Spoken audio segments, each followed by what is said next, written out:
Multidom. Um programa de multigente, multicoisas, multiassuntos para você e toda a sua família.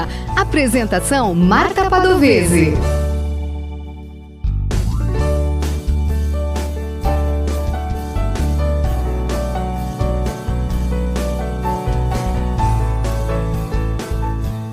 Olá! Eu sou Marta Padovese e apresento o programa Multidom na Rádio Webdom.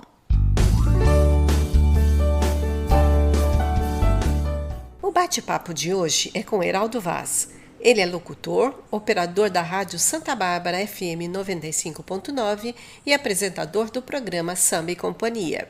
Já atuou como ator e diretor de teatro. É promotor de eventos e divulgador, produtor cultural de eventos, fotógrafo e sonoplasta. Também é gerenciador e programador da Rádio Webdom. Olá, Heraldo, como é que tá? Obrigada por bater um papo aqui conosco no Multidom. Oi, Marta, vou bem, graças a Deus, e com você, obrigado pela oportunidade de estar falando um pouquinho aí do nosso trabalho, do nosso dia a dia como operador de rádio, como sonoplasta e assim vai. Você aprendeu a cuidar de rádio, a fazer edições no dia a dia. Como é que você começou a trabalhar na rádio ou numa rádio? Como é que foi o seu início de contato com a rádio? Eu sempre gostei de rádio, né? Sempre gostei de música, Marta. Eu não sou daqui de Santa Bárbara, eu sou do Paraná. E aí os meus pais vieram para Santa Bárbara aqui no ano de 87, 88. E aí pintou uma oportunidade de prestar um concurso público na prefeitura aqui de Santa Bárbara. Fiz a inscrição, só que eu não passei.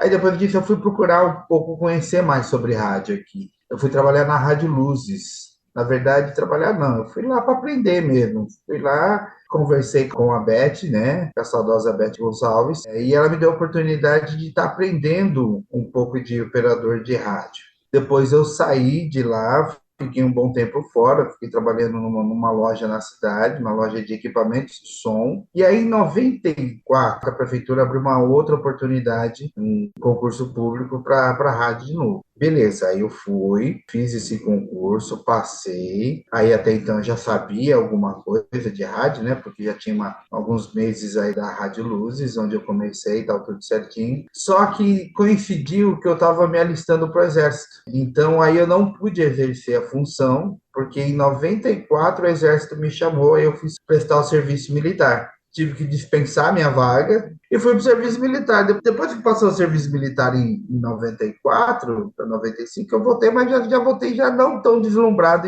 de entrar numa emissora de rádio. Então comecei a trabalhar numa tecelagem e os meus amigos sempre me incentivaram: não, Heraldo, vai ter concurso de novo, presta lá, tal, isso, aquilo. Aí eu fui, prestei o concurso novamente pela terceira vez, e aí foi onde eu entrei em 96. Naquela ocasião, a direção da rádio era dirigida pelo Celso Miante, né? Da Santa Bárbara FM pelo Celso Miante, e aí eu entrei em 96, prestei o concurso, entrei em 96 na administração até então do Zé Maria, né? O Zé Maria estava encerrando a administração. E aí eu entrei como operador de rádio, entrei para substituir, eu acho que o Adriano Poti, e ali eu comecei a aprender um pouco mais sobre rádio, porque eu não sabia nada, assim, tinha o básico, né? Como acertar um disco, como soltar a vinheta, tal, isso, aquilo, mas a experiência mesmo a gente foi aprendendo na raça, no dia a dia. Na época, depois entrou o seu Márcio Angel, né, o saudoso Márcio Angel também, que foi passando para a gente assim, bastante informação sobre rádio, bastante conhecimento sobre rádio, e a gente foi aprendendo. E aí teve a oportunidade de eu estar apresentando o programa Samba e Companhia.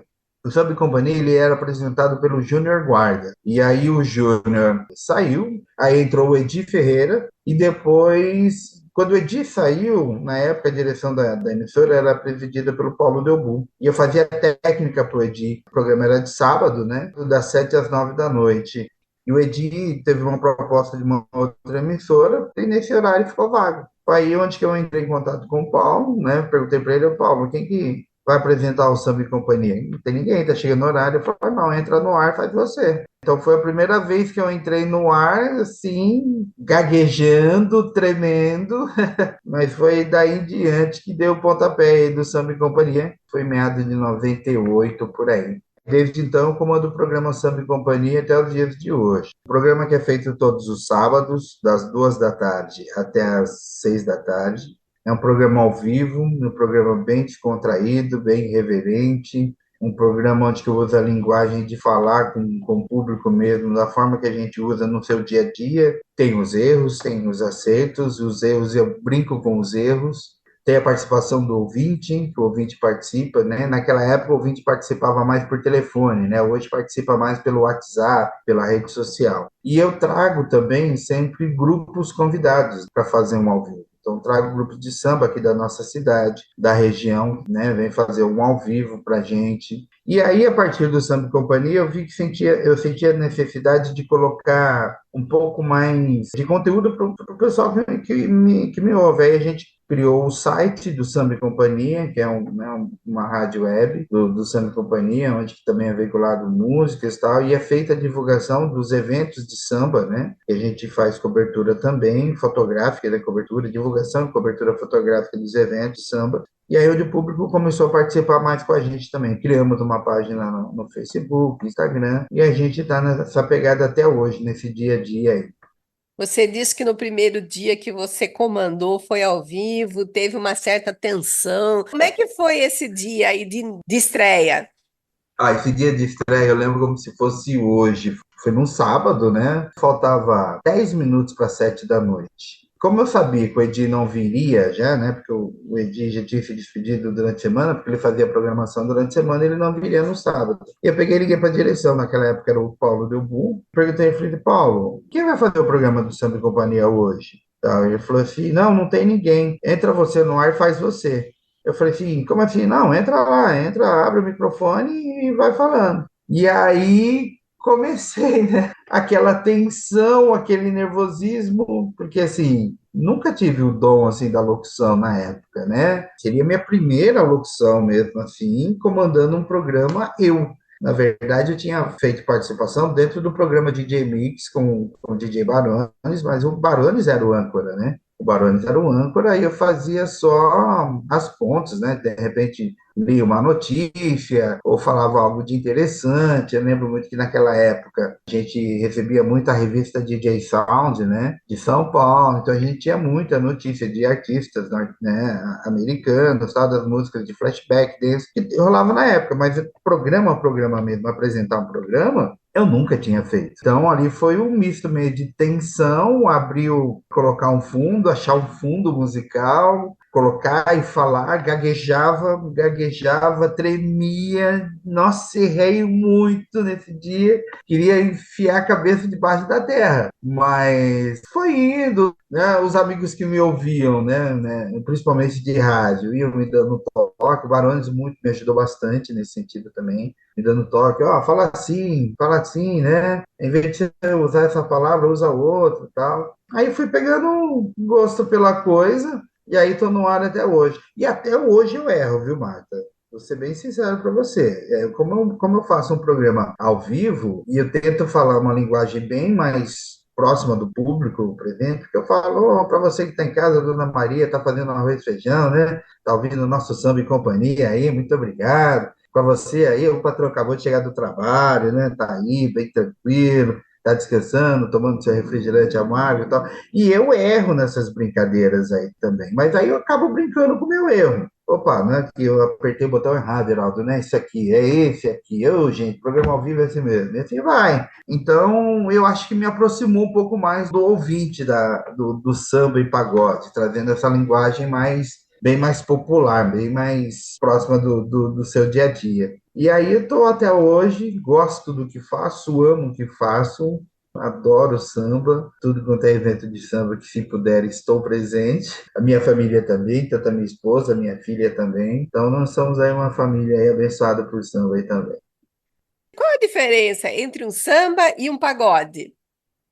Na verdade, não existe diferença entre o samba e pagode. Antigamente, o pessoal se reunia. Ah, vamos se reunir para fazer um pagode? Mas era samba. Então, pagode, na verdade, é um termo coloquial, mas, na verdade, pagode é uma reunião de amigos. Então, não tem aquela diferença. Teve muito esse negócio de samba e pagode, muito nos anos 90, até que veio aí Raça Negra, Que Loucura, Negritude Júnior, Grupo Molejo, Grupo Raça, e eles cantavam um samba mais romântico, né? Um samba mais lento, menos cadenciado. Então a turma utilizou isso como termo de pagode. Até teve um programa na Rede Globo chamado Samba, Pagode e Companhia. E vinha esse pessoal, Negritude, Molejo, Grupo Raça, assim vai, só para contrariar, né? Que é aquele samba mais, vamos dizer, mais meloso, tal, uma cadência diferente. Mas na verdade tudo é samba. Então, resumindo, seria pagode. Ah, vamos fazer um pagode? Vou reunir os amigos ali, vamos fazer um pagode. Entendeu? Mas o que nós vamos cantar? Nós vamos cantar samba. Independente se é um samba mais raiz, né? Que a gente fala, o samba de raiz, e um samba mais atual, um pagode mais atual, que a gente fala hoje, né? No dia a dia. E você tem um preferido, um estilo preferido, ou um cantor, grupo preferido de samba?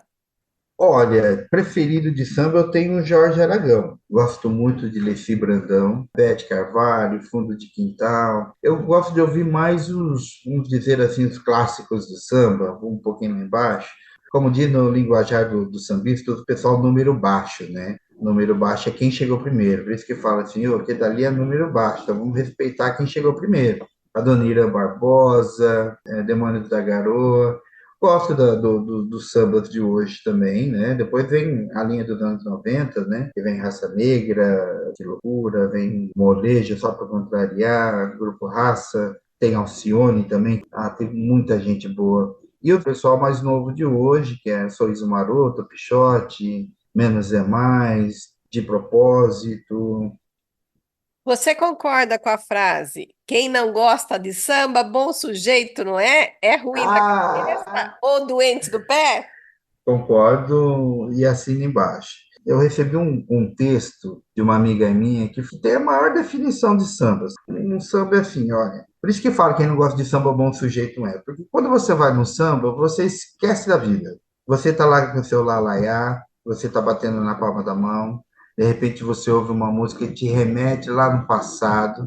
E não tem distinção. Você está ali do lado de branco, preto, rico, pobre, está todo mundo cantando a mesma vibe, o mesmo ritmo, só que cada um no seu momento. De repente é uma música que você gosta, uma música que eu gosto, mas mesmo a música que eu gosto, eu estou cantando a música que você gosta também. Então não existe distinção no samba. E essa frase vem muito a calhar, assim, porque o samba te traz um alívio, assim, te deixa mais à vontade, faz você esquecer um pouquinho, né, do nosso dia a dia, da nossa correria. Então eu gosto muito do samba por conta disso. E ali a gente vê que o samba agradece tanto os mais ricos, vamos dizer assim, né, e os mais pobres também. Então não existe uma distinção no samba. Então por isso que a frase faz jus, né? Quem não gosta de samba, bom sujeito não é, ruim da cabeça, doente do pé. Mas mesmo você sendo doente do pé, você está batendo na palminha da mão. Você está ali, né, batendo na palminha da mão, você está batendo, né, o outro pezinho está batendo. É muito gostoso, o samba é muito gostoso, principalmente quando você vai para curtir, para cantar, para viajar. Eu acho o samba uma maravilha.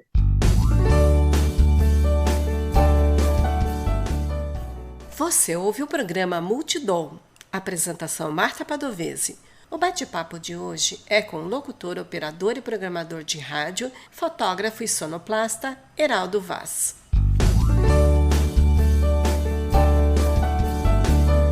Este ano aconteceu a 25ª edição do Via Crucis. E o Heraldo está participando há 19 anos. Conta um pouco dessa sua trajetória.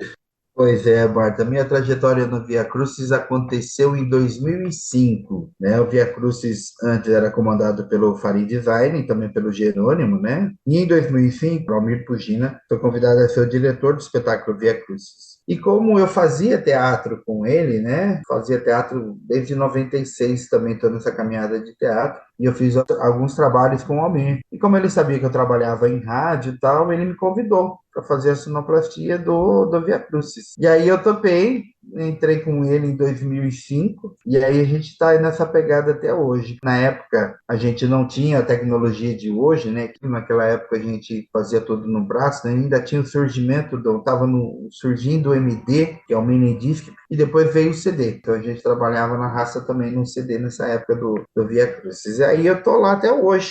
Aí veio o Otávio Delaneza, né? E aí também me convidou, né, para continuar fazendo a sonoplastia do espetáculo. E aí eu continuei até os dias de hoje fazendo essa sonoplastia do espetáculo Via Crucis aqui em Santa Bárbara aí há 19 anos. Você, como sonoplasta, você tem que estar muito atento a cada entrada de ator, a cada detalhe para você colocar o som certinho. Você consegue se distanciar das emoções?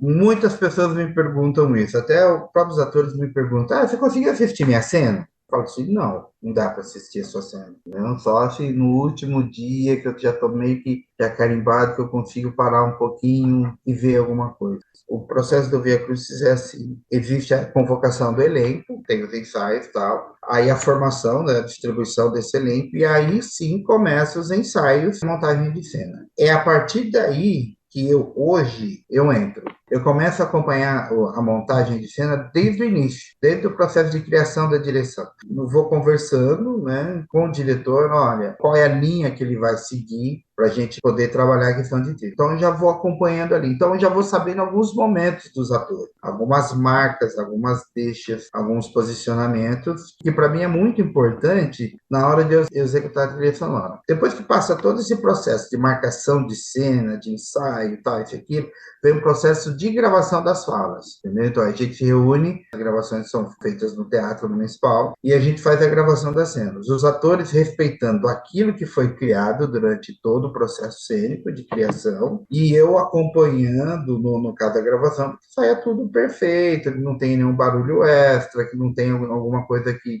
atrapalhe, que dê interferência na gravação. Então, aí eu estou acompanhando também. Depois desse processo de gravação, vai para o processo de edição, que é onde a gente vai fazer toda a limpeza do espetáculo, a gente vai dividir as falas. Muita gente imagina que aquilo lá está gravado num take só. Não, não é. O Via Crucis, ele é tudo executado na hora. As vozes são na hora, as trilhas sonoras são na hora. Então, para entrar numa cena, dá um exemplo da cena Bodas de Caná. Bodas de Caná, então, tem a primeira parte, que é a música, então já solta a música. Depois tem os noivos, a fala dos noivos, que está numa faixinha. E aí, dessa fala dos noivos, tem um espaço que é onde a mãe da noiva vem chamá-lo para apresentar, para dizer que Maria e Jesus está na festa. Então tem outra faixa. Terminou essa faixa, um pouco mais de trilha, tem uma outra faixa onde, né, os atores ali eles dão conta de que acabou o vinho, precisa fazer alguma coisa, precisa falar com alguém. Tem uma outra faixa.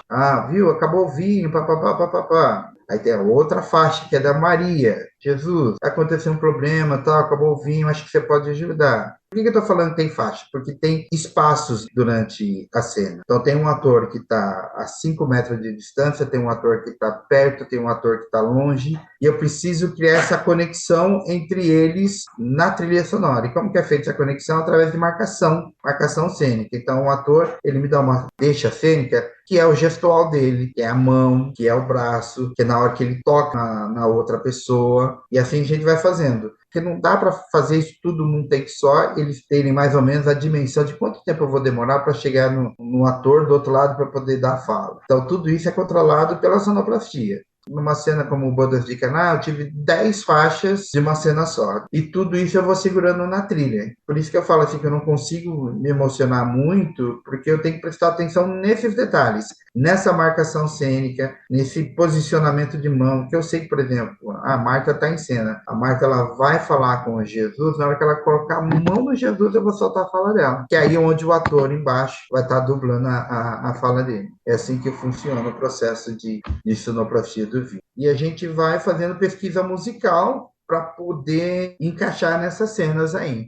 Uma pesquisa musical de ouvir mesmo, ter paciência de ouvir as trilhas e achar que, ó, essa daqui vai ficar legal para cena, essa não vai, e aí vai fazendo os testes nos ensaios até o dia da apresentação. Até definir uma trilha, porque aí também os atores precisam dessa definição de trilha, porque eles, através da trilha, eles também se localizam, eles vão também pela trilha.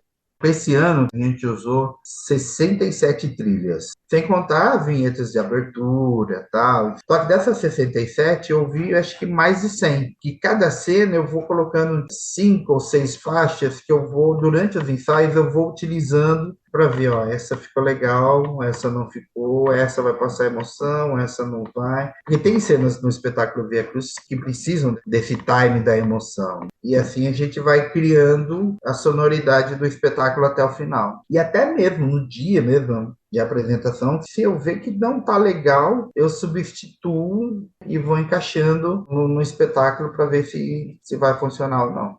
Como é o processo de pesquisa musical? A partir do momento que eu recebo o texto. Eu recebo o texto, eu tenho ali todas as cenas do espetáculo. Eu gosto de ouvir muito trilha sonora, principalmente de filmes, né? Eu assisto filmes também. E conforme eu vou assistindo esses filmes, aí eu acabo prestando atenção na trilha sonora que compõe o filme. E aí é onde eu vou atrás dessa pesquisa, de achar, por exemplo, o álbum do filme. Então eu não fico pesquisando assim, eu pego um trechinho daqui, um trechinho dali. Não, geralmente eu procuro o álbum do filme. E aí eu ouço toda a trilha sonora do filme. Então, são vários filmes que eu já assisti, que eu já procurei, principalmente os épicos, né? Principalmente esses que falam de reis, né? Falam de vikings, falam até mesmo da Paixão de Cristo, que aí a gente acaba tirando algumas coisas. Por que que eu falo que eu ouço o álbum? Porque tem muita trilha que o público não percebe, por exemplo, faz parte do filme X, mas ela tá lá no meio lá que passou desapercebido. Ou tem muito efeito no meio dessas trilhas sonoras que eu acabo utilizando no espetáculo. Por exemplo, teve um ano que eu usei um efeito que é de uma flauta. Então, toda vez que o Judas aparecia, eu soltava esse efeito. Mas esse efeito estava no meio de uma música do filme Lágrimas do Sol, se não me engano. Então, se eu não ouvisse a trilha inteira, eu não ia descobrir que tinha aquele efeito. Assim como esse ano também tem uma trilha do Satanás, que tem um efeito que é do filme Duna, e o outro filme também tem outro efeito também que é de um outro filme que chama Império Rex. É uma trilha, é um efeito que está no meio da trilha. Então eu gosto muito de ouvir trilha sonora. Então eu ouço bastante trilha sonora para justamente identificar o que eu posso utilizar em cena na composição do espetáculo ou não. E aí tem aquela questão da sensibilidade também de você ouvir e imaginar a cena. Por isso que é bom a gente estar sempre acompanhando o espetáculo desde o início. Porque tem cenas que a direção cria, que a direção imagina, aqui a gente pode pôr uma trilha assim, assim, sensata, e comenta comigo. E eu vou atrás desse banco de trilhas que eu tenho, de achar alguma coisa, alguma trilha sonora que encaixa naquele momento ali para fazer o espetáculo. Em 2022, o espetáculo foi no Teatro Municipal Manuel Lira. Pedi para os atores fazer uma cena tipo slow motion, para fazer uma passagem de uma cena para outra. E aí eu tive que procurar uma trilha que encaixasse ali certinho para eles, que também não afetasse também a harmonia do espetáculo. Entendeu? Então, sair de uma trilha, encaixar nesse slow motion para depois continuar na harmonia do espetáculo. E deu certo, a gente conseguiu achar, ficou muito legal. Aconteceu um fato assim que aquilo que eu falo da sensibilidade de tentar trazer mais emoção para o espetáculo. Na cena da Via Sacra, então, tem as quedas de Jesus. A primeira queda, tem a segunda queda, a participação das mulheres, a Maria, e depois tem a participação de Verônica. No dia da gravação, a direção, o Otávio pediu a Rai, que é a Verônica, para ela cantar. Então, ela canta no espetáculo. E depois ela faz tipo um acordezinho, né, um murmúrio, né? As outras meninas, na verdade, continuam com esse murmúrio de fundo para compor a cena. Estava vindo durante essa da Via Sacra com uma trilha mais pesada, com uma trilha mais densa, uma trilha mais para cima, mais movimentada. Na hora que chegou nessa cena, como tem esse canto da Verônica, eu cortei toda a trilha, deixei somente ela no seco. E como tem esse murmurinho, que depois que termina a música, ela começa a falar e tem um murmurinho, da eu falei assim, não, eu preciso respeitar isso, eu não posso entrar com uma coisa mais violenta em cima. Então aí, conforme foi acabando a cena, a gente foi subindo uma trilha um pouco mais triste, porque era um momento muito assim, agora daqui em diante não resta outra coisa para Jesus. ele vai ser crucificado. E aí é onde que a gente entrou com uma trilha um pouco mais triste, que no meu ver, assim, ficou muito bom, né? Porque foi eu que coloquei ali, não. Mas, para mim, passou o sentimento de tristeza, para mim, passou o sentimento de. Está vendo o que a gente fez? Mostrando para a população o que a gente fez. Dali não tem mais para onde, né, Jesus correr, tal, isso, aquilo. Só mesmo a morte. Então ficou muito legal. É uma cena até que me emociona bastante, porque depois que acontece essa trilha, tal, isso, aquilo, aí vem a trilha justamente que sobe a cruz, que é a crucificação. É através de pesquisa mesmo, pesquisar para a gente ver o que a gente consegue encaixar na melhor cena. Para quem gosta de trilha sonora, eu vou até indicar aqui Hans Zimmer, ele é autor do Gladiador, Estelar, o produtor também do filme Transformer, também é muito bom. John Williams, que foi indicado ao Oscar com Indiana Jones, poderia uma produtora, chama Audio Machine, audiomachine.com, faz aí composições tanto para comercial quanto para novelas, filmes, como um dos nomes aí que eu uso para fazer a composição do espetáculo Via Crucis. Então, cuidar da sonoplastia do Via Crucis demanda tempo, dedicação, conhecimento e Demanda. sensibilidade. Foi exatamente isso: tempo, dedicação, conhecimento e sensibilidade. Porque, assim, a gente não está tratando de um espetáculo, não que os outros espetáculos não sejam importantes, a gente está tratando de uma narrativa histórica, né, bíblica, de anos e anos e anos. Eu procuro nunca fugir muito do contexto. Aconteceu há anos atrás, né? Não é uma música contemporânea que eu vou conseguir harmonizar o espetáculo. Esse ano mesmo a gente estava muito preocupado da gente colocar o piano, a trilha sonora com piano no espetáculo, né? Porque o piano te traz um pouco de modernidade. E mesmo assim, a gente colocou algumas trilhas com piano, porque a gente entendia que aquele momento ali dá para pôr. A despedida de Maria, por exemplo, é acompanhada com piano. Então, pesquisar, ouvir, não ter medo de arriscar, de tentar colocar coisas novas, de achar bons compositores, e tem muito, muito. Tem o Ivan Torrente também. O Ivan Torrente tem vários compositores que são fantásticos, assim, em termos de trilha sonora. O Heraldo também é técnico de edição do programa Multidom, da Rádio Webdom. Como é, Pois é, como é que começou isso, Heraldo? começou através do convite da nossa amiga Fátima Franco, né? Ela tinha o desejo de montar uma rádio web, que é a Dom, né? Informações e músicas, com alguns estilos diferentes. E o Multidão é um programa de uma amiga nossa, que a gente conhece muito bem, né? Até apresentar para o público, chama-se Marta Padovese, que também faz parte da grade da programação da Rádio Web Dom. E é um prazer estar fazendo esse programa, editando, ouvindo as entrevistas. O processo é assim: a Marta grava, né? Nossa amiga Marta grava, faz o processo de limpeza de edição, aí vem até mim, eu faço um outro processo também, que é de transformação para subir na plataforma, né? E aí a gente sobe esse áudio na plataforma, cria aí um flyer de divulgação, e esse áudio fica disponível para todo ouvinte, né? Sexta-feira, né, Marta? Das 9 até as 9h30, e também ao sábado, das 2 às 12h30. E depois a gente disponibiliza esse áudio na TV Web Dom, canal no YouTube, e também disponibiliza esse áudio no quadro podcast lá da Web Dom, para quem quiser ouvir de novo. É um programa maravilhoso que tem muita informação legal e eu gosto muito de ouvir. Aliás, já vou aproveitar, parabéns pelo programa do TEA, do autismo, com o doutor. Carlington Cavalcante. Isso, eu vi ele, é muito interessante, muito explicativo. E assim, tô nessa caminhada junto com o Multidom, junto com a Rádio Webdom, Bicicleta na Cultura, também o Soul Blues com o Ezequiel Braga, e sempre tentando trazer um pouquinho de sonoridade e informação para todo mundo aí. Eu agradeço ao Heraldo Vaz, sonoplasta, técnico de som, locutor, que bateu um papo aqui conosco no Multidom. Obrigada, Heraldo. Eu que agradeço, Marta, pelo convite, pela oportunidade de estar falando um pouquinho do nosso trabalho, do nosso dia a dia, né? E estou sempre à disposição aí para a gente estar falando. E deixo aí, para quem quiser entrar em contato sobre trabalhos de gravação, produção e edição, Meu contato é o 019-97409-5579. Para quem quiser, aí só me chamar no WhatsApp e a gente bate um papo. Marta, obrigado mais uma vez a você, toda a equipe da Rádio Dom, e estamos aí para a próxima. Tá bom? Fiquem com Deus. Quer entrar em contato conosco, deixar um recado ou ouvir de novo? Acesse www.radiowebdom.com ou envie seu e-mail para radiowebdom@gmail.com.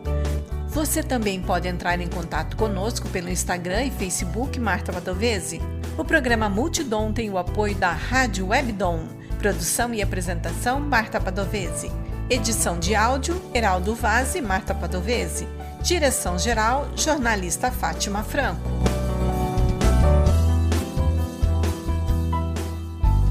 Você ouviu pela Rádio Web Dom o programa Multidom. Um programa para você e toda a sua família. Apresentação Marta Padovese.